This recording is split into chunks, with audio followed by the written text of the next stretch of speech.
Good morning student, स्वागत है आपका अपने यूट्यूब चैनल में।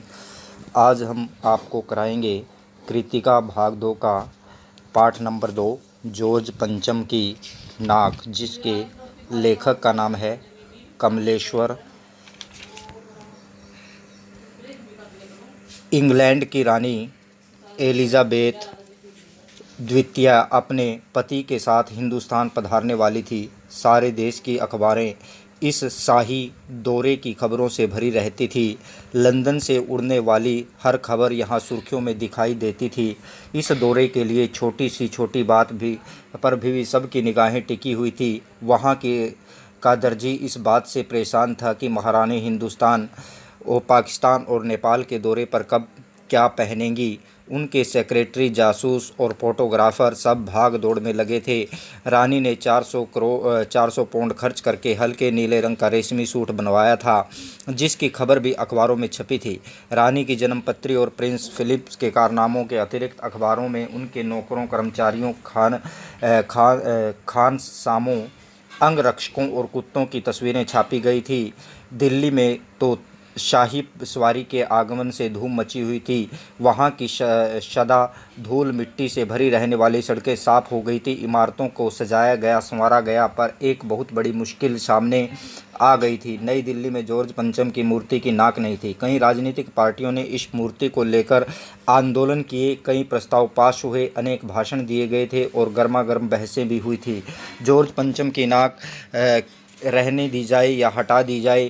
कुछ लोग इसके पक्ष में थे तो कुछ विपक्ष में। सरकार ने जॉर्ज पंचम की नाक की सुरक्षा के लिए हथियारबंद पहरेदार तैनात कर दिए, पर हादसा ही हो गया।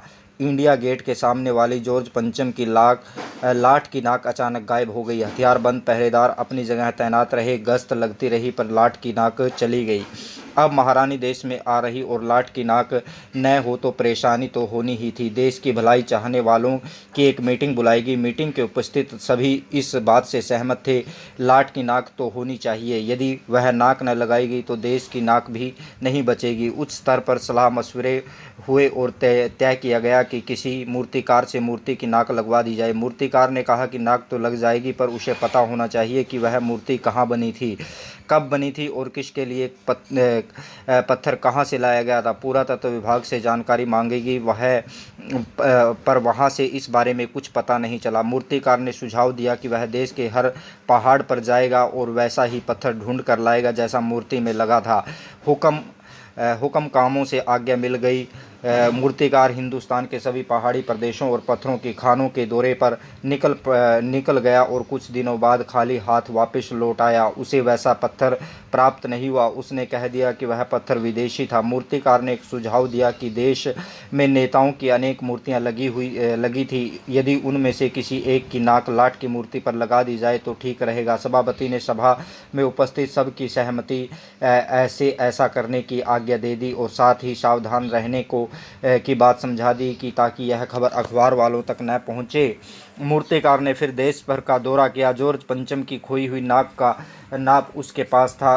उसने दादा भाई नौरोजी गोखले, तिलक, शिवाजी के कॉन्वंश जी, जहांगीर, गांधी जी, सरदार पटेल, महादेव देसाई, गुरुदेव रविंद्रनाथ, सुभाष चंद्र बोस, राजा राम मोहन राय, चंद्रशेखर आज़ाद, बिस्मिल, मोतीलाल नेहरू, मदन मोहन मालवीय, सत्यमूर्ति, लाला लाजपत राय, भगत सिंह आदि सब की मूर्तियों को भली भांति परखा गया। सभी के नाक की माप ली, पर सबकी नाक जॉर्ज पंचम की नाक से बड़ी थी। वे इस पर फिट नहीं बैठती थी। इस बात से बड़े हुकामों में खलबली मच गई। अगर जॉर्ज की नाक न लग पाई तो रानी के स्वागत का कोई मतलब नहीं था। मूर्तिकार ने एक सुझाव दिया, एक ऐसा सुझाव जिसका पता किसी को नहीं लगना चाहिए। देश की 40 करोड़ जनता से किसी की जिंदा नाक काट कर मूर्ति पर लगा देनी चाहिए। यह सुनकर सभापति परेशान हुआ, पर मूर्तिकार को इसकी इजाज़त दे दी गई। अखबारों में केवल इतना छपा कि नाक को मसला हल हो गया और इंडिया गेट के पास वाली जॉर्ज पंचम की लाट की नाक लग रही है। नाक लगने से पहले हथियारबंद पहरेदारों की तैनाती हुई। मूर्ति के आसपास का तालाब कर साफ़ किया गया, उसकी रुआब निकाली गई और ताज़ा पानी डाला गया ताकि लगाई जाने वाली जिंदा नाक सूख न जाए। वह दिन आ गया जब अखबारों में छप गया कि जॉर्ज पंचम की जिंदा नाक लगाई गई, जो बिल्कुल पत्थर की नहीं लगती। उस दिन अखबारों में किसी प्रकार के उल्लास और उत्साह की खबर नहीं छपी, किसी की ताज़ा चित्र नहीं छपा था। ऐसा लगता था कि जॉर्ज पंचम की जिंदा नाक लगाने से सारे देशवासियों की नाक कट गई थी, किसी की नाक नहीं बची थी। जिन विदेशियों ने हमारे देश को इतने लंबे समय तक गुलाम बना रखा था, उनकी नाक के लिए हम अपनी नाक कटवाने को क्यों तैयार रहते हैं। तो प्यारे बच्चों, आपने इस पाठ का सार पढ़ना है और इसको अच्छे से समझना है। कल अगले संस्करण में हम इसके अभ्यास के प्रश्न आपको कराएंगे। तब तक के लिए धन्यवाद।